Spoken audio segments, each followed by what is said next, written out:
Theodor Herzl had two different visions for Zionism. Not one, but two different visions for Zionism, and he put them together in two different books. One book is Judenstaat, the state of the Jews, or the Jewish state, depends how you translate it and understand it. Medinat HaYehudim. This is a book he wrote in 1896. Second book, where he presented a very different vision for Zionism, was Altneuland. Do we have Altneuland here? Was Altneuland an old new land? Did we get it? Am I supposed to do this? Okay, good. Yeah. Now, let's start with Judenstaat. Judenstaat is an attempt to solve the Judenfrage. Judenfrage, the Jewish question. It's a name of a problem. And it's a problem that we all know about, we've all learned about. Anti-Semitism, discrimination of Jews. The fact that Jews are everywhere but wanted nowhere. But during the 19th century, there were Jewish thinkers, optimistic Jewish thinkers and intellectuals that believed that this problem, the Judenfrage, the rejection of Jews and anti-Semitism and discrimination of Jews, the Judenfrage, this problem is going to disappear. The solution to this problem is planted, according to these intellectuals, in the spirit of emancipation, enlightenment, and the heritage of the French Revolution. And this heritage has already been practiced. When I'm saying already, I'm thinking 19th century in Western European countries. So according to this way of thinking, if Western European countries are adopting the spirit of the French Revolution and offering equal rights to all their citizens, including Jews, where is the problem? Where is the Judenfrage? So these thinkers have an answer. The problem is in Eastern Europe, specifically in Russia. That's where the problem is. So what's the solution? You see, in Russia, there were places where Jews couldn't live. There were jobs that they couldn't have. There were universities where they couldn't learn. So all this was a problem of Eastern Europe, not of Western Europe. All this was over in Western Europe. So how do we solve the Judenfrage? According to these intellectuals, all we need is that Eastern European countries will adopt the enlightened model of the West. It's simple. Anti-Semitism is the problem. Emancipation is the solution. When the blessings of the West will shift to the East, we'll have redemption. This is how many intellectuals saw the problem. This is not how Theodor Herzl understood the problem. According to Herzl's analysis, Western European countries are not the source of the solution. They are the source of the problem. The real problem is not in the East, it's Dafka in the West. And I'm sorry, I don't know how to translate Dafka into English. Now, this idea that the West is Dafka the problem, it's precisely the problem, is based on a brilliant analysis that doesn't only exist in Judenstaat, in the State of the Jews, it's in many writings. By the way, also in the speech he prepared for the Rothschild, and we're so honored that the Baroness is with us today, and this was his analysis. In the West, the fact that the Jews are accepted legally does not also mean that they are accepted emotionally. The fact that the legal system canceled discrimination does not mean that that emotional energy has vanished. According to Herzl, all this hatred, all this energy is still there. But because it's not expressed, it's repressed. And the result of that could be very dangerous. In a speech he prepared for the Rothschilds, he says that the more this angry anti-Semitic energy is repressed, the more dangerous it will be when it is unleashed. This is in the 1890s. All this unexpressed energy is being built up, according to Herzl. in the souls of Western Europeans. And one day, Herzl says, it will burst out in a catastrophic and monstrous way. This is Herzl's prophetic intuition. Also Freudian, but he didn't get this from Freud. The idea that they're repressing anti-Semitism and it will burst out in a monstrous way. It's Herzl's prophetic intuition. He understood that emancipation is only changing the bureaucracy. It's not changing the psychology. And therefore, one day, it will burst out and create a catastrophe. Emancipation, according to Herzl, is not the solution. It is the problem.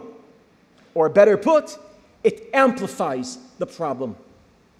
So if emancipation is not the solution, what is the solution? I think we all know the answer to that. According to Herzl, if emancipation is not the solution, what is the solution? Zionism. Zionism is supposed to succeed where emancipation is doomed to fail.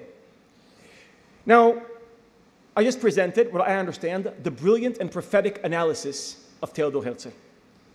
And this analysis is what his 1896 work, Judenstaat, Medinat HaYehudim, is based on. Now let's move to his 1902 book, Alt Neuland. Was this here the whole time? Okay, so now we'll move to Alt Neuland. Like Judenstaat, also Alt Neuland addresses a problem. However, it's a different problem. This time, it's not the problem of the Jews, but the problem of the rest of the world, especially modern civilization. Modern civilization is in trouble, according to Herzl, in Alt Neuland. It is suffering from a large asymmetry between its politics and its technology. Technologically, we are very advanced. Politically, we are behind. This gap is frustrating, and it's a source of many problems. According to Alt Neuland, the greatest challenge to humanity is closing this gap, the gap between politics and technology. And Herzl believed that the Jews can figure out how to solve this problem and close this gap if only they have a state of their own. They can do two things if they have a state of their own. Develop the best practices of politics, that's one, and two, develop the most advanced technology. And when they marry the best of politics with the best of technology, that synthesis will bring the best out of humanity. And when the Jews will do this, the world will follow, notice this model, learn this model, and imitate this model. Because according to Alt Neuland, Zionism is a project that its purpose is to create the knowledge that can heal the world. Okay, now let's think about the difference between the first book, Judenstaat, and the second book, Alt Neuland. In Judenstaat, Jews are the problem that we need to solve. Jews are the problem. In Alt Neuland, the Jews are the solution. In the first book, in Alt Neuland, the intuition is that the world is a dangerous place, especially if you're a Jew. And therefore, we need a Jewish state to protect ourselves from a hostile world. The second book is not about hiding from the world. It is about inspiring the world.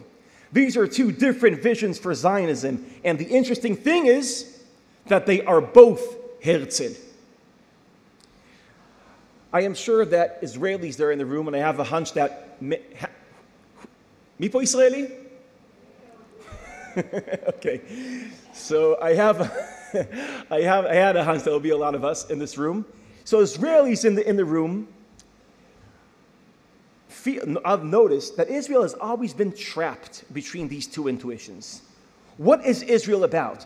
Protecting the Jewish people from a hostile world, or creating a chevrat mofet, an exemplary society that will be an inspiration to the world? We're always wandering between these two intuitions, and yet I think it is safe to say that in the first 75 years of this great project, the main emphasis was about the struggle to exist and survive and be safe. In other words, the first generation of Zionism was mainly the Zionism of Judenstaat. But how does the next generation of Zionism look like? How does the Zionism that expands its vision not only to include Judenstaat, but also to include Altneuland look like? I am not sure I know what the answer to this question is, but I do want to try to clarify the power of this question. Let's think again about the first generation of Zionism. According to some historians, this is what Herzl did. He was a student of two different phenomena. The first was anti-Semitism, and as we've seen, he has a brilliant analysis of anti-Semitism. The second phenomenon that he was a student of was a growing ideology in the 19th century. I'm talking about an exciting, universal ideology that was gaining momentum. This ideology is nationalism, specifically liberal nationalism. What is liberal nationalism?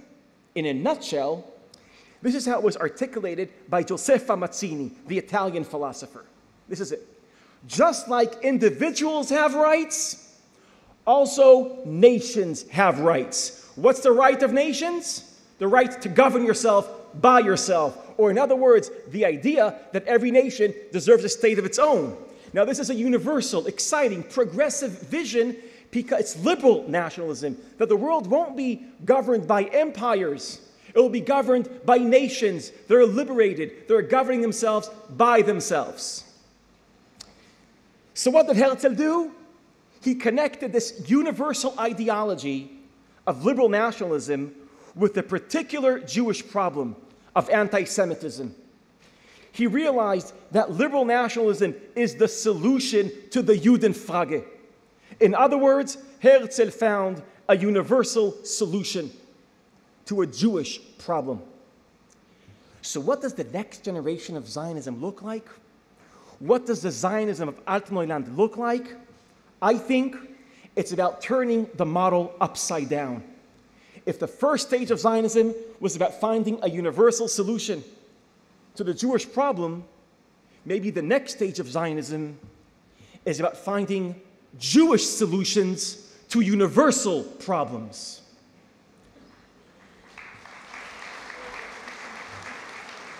This is how I think we should understand the challenge of expanding Zionism to include the vision of Altneuland. It means reversing the model. It means a state that has more than one concern. It asks not only how to protect ourselves from the world, it also asks how can we offer real contribution to the world. Not only to apply a universal solution to a Jewish problem, but also to find a Jewish solution to universal problems. Now, I'm out of time. Can I steal 2 more minutes? Hila? I need 2. Okay. Hakal? Okay. So, okay. The world, I just want to offer, how could this look like applying, and I'll do this quickly. The world is suffering today from 2 main problems, not one problem. One problem is global warming. The second is political polarization. What is political polarization? It's based on a very specific brand of hate. There are different brands of hate. For example, if you hate someone because of the color of their skin, that has a name. That's racism. But if you hate someone because they're a leftist, because they're a Bibi supporter, because of their political opinion or affiliation, that is polarization. Or better put, that is the brand of hate that flourishes in a polarized world. And our world is polarized. America is polarized. In America today, and there is, I'm not going to quote all the research here because I'm out of time, but in America, that brand of hate is on steroids. People hate each other because of their politics, but America's not alone. England is polarized. Hungary is polarized. Poland is polarized. Holland is polarized. Brazil is polarized. And yes, my country, Israel, is polarized too.